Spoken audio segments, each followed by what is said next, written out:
আসসালামু আলাইকুম। ঠিক 19 দিন আগে আমি ইউরোপিয়ান হোয়াইট জায়ান্ট কোয়েল পাখির ডিম বসাইছিলাম। কি অবস্থা চলুন দেখি। আমার কিন্তু ডিম ফোটে নাই, 3টা মাত্র ফুটেছে, বাদ বাকি একটা মানে ডিমগুলো না ফুটে ওই অবস্থায় আছে, মানে এই ডিমগুলো আর ফুটবে না। এগুলো আমাকে 20 ডিম দেয় নাই। আমি ফোন দিয়েছিলাম, তো উনি বলছে যে কোরিয়ারের সমস্যার কারণে হয়তো বা ফোটে নাই। আসলে এ সম্পর্কে তো আমার বেশ অভিজ্ঞতা হয়েছে, আমি জানি এগুলো 20 ডিম না। উনি মানে এখন তো আর ওনাকে ধরা যাবে না, বলেও লাভ নাই। উনি যা বলছে তাই, আমি আর কিছু বলি নাই, কারণ বলে এর কোনো সমাধান পাওয়া যাবে না। এই 3টা ফুটছে, অন্যগুলোর ভিতরে বাচ্চাও আসেনি, মানে একবারে যেটা আমাদের এলাকায় বলে হচ্ছে বাওয়া ডিম, এখনো ঝকঝকে আছে, কোনো গন্ধ হয় নাই। আমি একটা ভেঙে দেখেছি, এগুলো ভাঙবো। তবে 3টা ফুটেছে। এখন এগুলো কি হোয়াইট জায়ান্ট না দেশি কোয়েল বোঝা যাবে 30-40 দিন পরে। তো খুবই ছোট ছোট বাচ্চা, কোয়েল পাখির বাচ্চা এখন ছোট।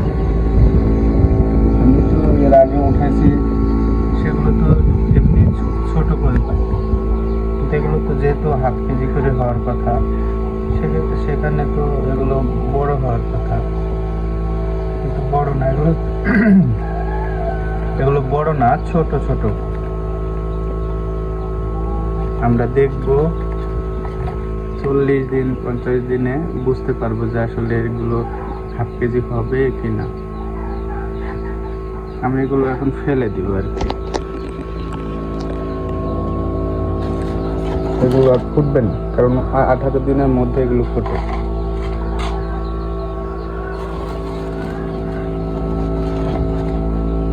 চাইলে সে আমাকে বলতে পারতো, যে আমি ওনাকে বলছি যে আপনার 20 দিন না হলে আমাকে বলেন, আমি কিছুদিন অপেক্ষা করি, কিন্তু সে কোনো উত্তর দেয় নাই।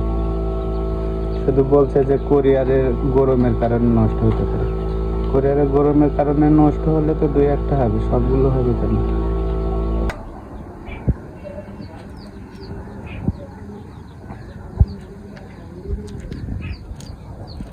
দেখুন খোলা, একেবারে টলটলে। এটা হচ্ছে বাওয়া ডিম, 20 ডিম না। 20 ডিম আমার মনে হয় 3টা ছিল। দেখে এদিকে নিয়ে আসো, একেবারে টলটলে, কোনো বাচ্চা জমেনি। যদি এমন সাদা গন্ধ নাই, তার মানে বাওয়া। এগুলো সব বাওয়া ডিম, একেবারে ফ্রেশ যেমন ডিম হয় ঠিক ওরকম। তবে 3টা সাদা হবে বোঝা যাচ্ছে।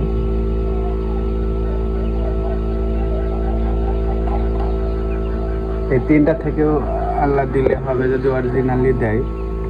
কারণ একটু ধৈর্য ধরতে হবে। যদি একটাও নারী হয়, প্রতিদিন একটা করে ডিম দিলে 20 দিন পরে বসাইলে অবশ্যই সেখান থেকে একটা ভালো ফল পাবো।